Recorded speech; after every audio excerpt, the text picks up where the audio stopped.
Philippines Top 5. Ito ang top exports ng Pilipinas by value. At number 1, ano kaya? Animal, vegetable, oils, and waxes na umaabot ng $2.3 billion or 3.2% ng ating total exports. So, siguro karamihan talaga dito is yung coconut oil, which is yung, syempre, sagana tayo kasi tropical country.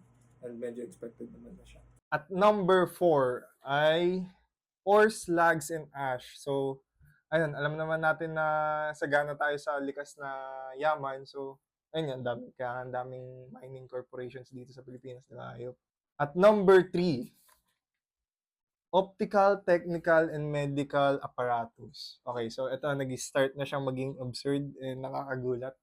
So, 3.4 billion or 4.7% ng ating total exports. Para naman sa ating top 2, machineries including computers. Okay.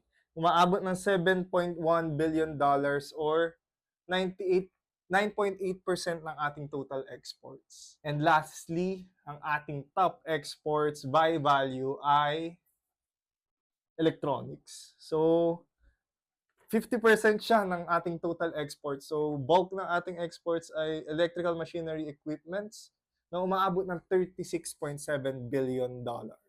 So, nakakagulat siya, di ba? Kasi like, top exports natin is machineries, apparatuses, tapos electronics. And usually, mga nag-export nun, mga malalaking bansa na yung mga mayayaman. US, Japan, South Korea, China, di ba? Yung mga Xiaomi nila, Apple, Samsung. So, bakit ganun? Bakit kung marami pala tayo ng exports na electronics, 50% ng ating exports ay electronics, bakit hindi pa tayo ganun kayaman katulad ng China, Japan, and US? Well, ang simple answer ay dahil hindi naman tayo yung nagpo-produce ng mga ito. So, pinapadala lang sa atin to ng mga malalaking bansa kasi mas mura yung labor sa atin. And pag pinadala nila sa atin yun, counted as imports na yun pag pinassemble nila.